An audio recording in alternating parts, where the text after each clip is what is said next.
판옥선 대 세키노운의 임진왜란 해전의 압도적 승부. 1장. 두 주력함의 정면 대결. 임진왜란 해전의 핵심은 조선의 주력함 판옥선과 일본의 주력함 세키노우네의 대결이었습니다.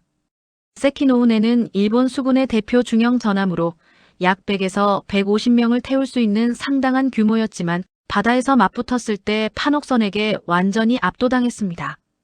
2장. 크기와 구조의 결정적 차이. 판옥선은 길이 34에서 40m, 폭 10에서 12m의 대형함이었던 반면 세키노우네는 길이 20에서 25m, 폭 5에서 6m로 판옥선의 절반 수준에 불과했습니다. 더 중요한 것은 높이의 차이였죠. 판옥선의 상층 갑판은 수면에서 4에서 5m 높이에 있었지만 세키노우네는 2에서 3m 정도여서 판옥선이 내려다보며 일방적으로 공격할 수 있었습니다. 가장 혁신적인 차이는 판옥선의 완전 분리된 2층 구조였습니다. 상층에서는 전투병들이 화포와 조총으로 공격하고 하층에서는 노군들이 안전하게 배를 조종했습니다. 전투 중에도 기동력을 잃지 않는 것이 핵심이었죠. 반면 세키노우네는 단층 구조로 한 층에서 노적기와 전투를 모두 해결해야 했기 때문에 전투가 시작되면 노군들도 무기를 들어야 했고 결국 기동력이 급격히 떨어졌습니다. 3장. 화력의 압도적 격차. 판옥선 한 척에는 평균 12에서 16문의 각종 화포가 과학적으로 배치되어 있었습니다. 전방에는 대형 천자총통 2에서 3문, 좌우 측면에는 지자총통 6-8문, 후방과 상층부에는 현자총통 4에서 6문이 설치되어 전방향 공격이 가능했습니다. 여러 화포를 동시에 발사해 적선을 집중 공격하거나 시차를 두고 연속 발사해 지속적인 타격을 가할 수 있었죠. 반면 세키노우네에는 주로 전방에 1에서 2문 정도의 화포만 있었고 측면 화력은 거의 없었습니다. 대부분의 무장은 조총과 활, 창 등의 개인 무기였고 화포도 실제 적선 격침보다는 신호용이나 위협용으로 사용되었습니다. 4장. 방어력의 현격한 차이. 판옥선의 선체는 두꺼운 참나무와 소나무 판재를 여러 겹 겹쳐 만들었고 특히 수선 부분은 2중, 3중 구조로 포탄이나 충각 공격에도 쉽게 뚫리지 않았습니다.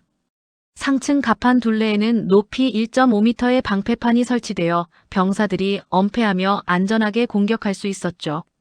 또한 선체 내부를 여러 구획으로 나누어 한 곳이 파손되어도 전체가 침몰하지 않도록 했습니다.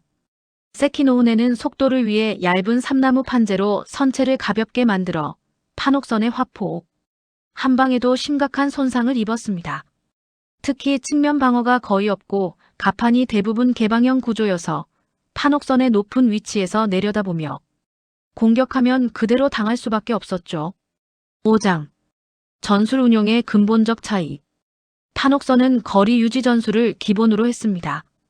사거리가 긴 화포로 800에서 1000m 거리에서 적을 공격하고 적이 접근하면 우수한 기동력으로 거리를 벌였습니다.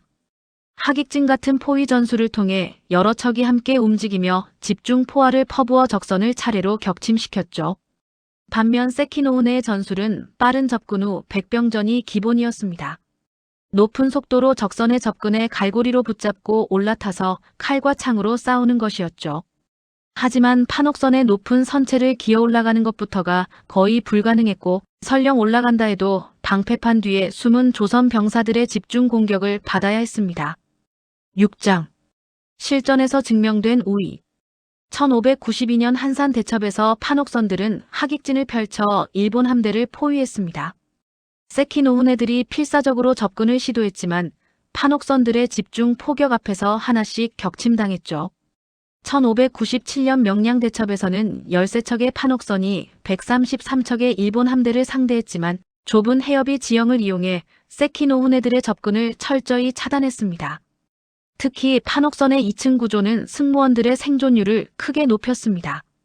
하층의 노군들은 적의 공격으로부터 완전히 보호받았고 상층의 전투병들도 방패판 뒤에서 안전하게 싸울 수 있었습니다.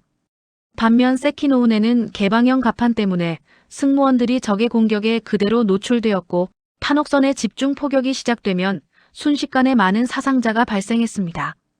7장. 결론. 기술적 우위가 만든 완승. 판옥선이 세키노우네를 압도할 수 있었던 이유는 명확합니다. 크기, 구조, 화력, 방어력, 전술 운용 등 모든 면에서 판옥선이 압도적으로 우수했기 때문입니다. 특히 2층 구조라는 혁신적인 설계는 해전의 개념을 완전히 바꿨습니다. 세키노우네가 여전히 배를 타고 가서 칼로 싸우는 중세적 발상에 머물러 있을 때 판옥선은 이미 바다 위의 포병 요새라는 근현대적 개념을 구현하고 있었던 것입니다. 이러한 기술적 격차가 바로 조선 수군이 임진왜란 내내 바다에서 무패를 기록할 수 있었던 근본적인 이유였습니다.